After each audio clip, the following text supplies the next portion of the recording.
Nah, tuh. Kayaknya sebentar ini bau-baunya masih terasa di kursi ini. Nyebelin betul itu. Iya kan? Lah kan nyebelin. Iya. Iya kan? Ya, kemarin kan Bang Ngabalin datang ke sini, Nah, iya. Mas Roy. Iya kan? Bang nyebelin ya? dia cerita tuh katanya ada proyek besar di balik kasus ijazah Pak Jokowi, katanya dia. profesor. Iya. Katanya profesor kok bohong. Nah, kita untuk mau pendapatnya nih dari Mas Roy ini gimana nih? Kalau bisa buktikan itu ada proyek besar ya saya nggak niru orang yang gantung di Monas gitu ya. Tapi artinya dia sanggup nggak membuktikan itu? Kemudian kalau nggak gantung kepala dia di Monas.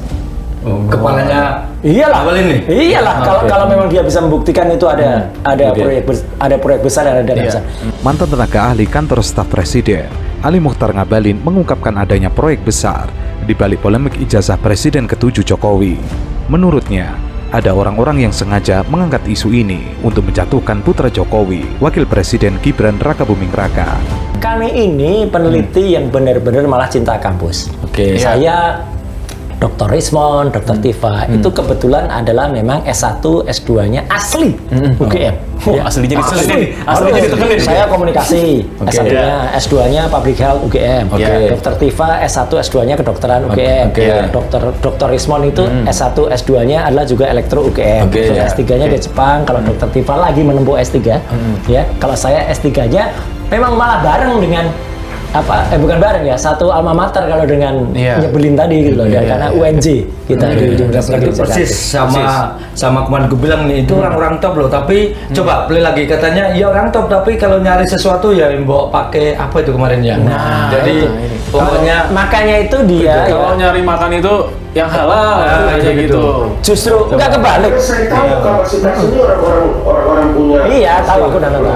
Ali Mochtar Ngabalin mengatakan bahwa permasalahan ijazah palsu ini merupakan proyek terselubung yang sudah dijalankan selama bertahun-tahun. Ali Mochtar mengaku tidak habis pikir dengan yang dilakukan oleh Roy Suryo dengan menuduh Jokowi menggunakan ijazah palsu. Ia mengatakan mestinya para pelapor ijazah Jokowi itu mencari makan dengan cara yang benar, bukan dengan mencaci maki, bahkan sampai menuduh.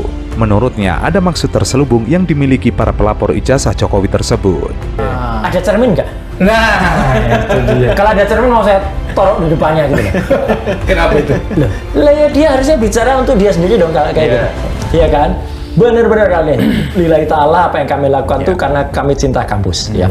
Kami tidak rela Universitas Gadjah Mada, alma mater kami itu melakukan hal-hal yang tidak proper. Ya. Kenapa saya bilang tidak proper? Ini benar-benar karena kami itu cinta kampus, maka kami pulang ke kampus waktu itu, kita ketemu dengan dekan Fakultas Kehutanan, ketemu dengan Wakil Rektor 1, Prof. Wening, ketemu dengan Dr. Ari Sujito ya.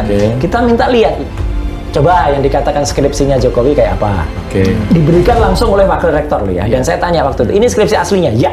Bahkan Ngabalin membocorkan bahwa ada sejumlah pelapor ijazah Jokowi yang pernah curhat kepadanya. Ali Mochtar Ngabalin membocorkan soal proyek besar dengan uang banyak di balik kasus ijazah Jokowi. Dengan adanya laporan Jokowi, Ngabalin berharap hal tersebut bisa menjadi pelajaran penting. Ia meyakini bahwa Roy Suryo dan kawan-kawan akan dijebloskan ke dalam penjara. Sementara hal tersebut dibantah oleh Roy Suryo.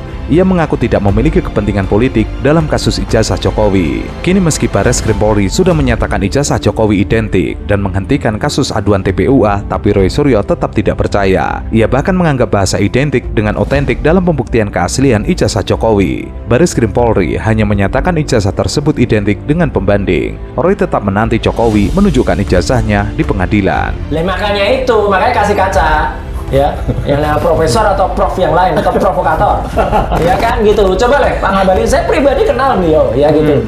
Tunjukkan deh kalau itu misalnya Anda bisa menunjukkan itu dana besar. Sama sekali nggak ada dana, kami datang dengan uang kami sendiri, tidak ada biaya sedikit pun ya.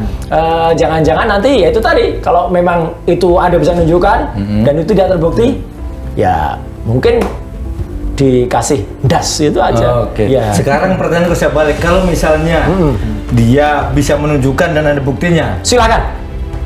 Berarti apapun resikonya siap ya? Apapun resikonya siap, kalaupun ada ya. Jangan-jangan ada dana yang diterima oleh orang-orang yang dikenal oleh itu, kemudian diambil sendiri. Jelas di kami 0%, tidak ada pun, 0 rupiah, ya, tidak ada satu.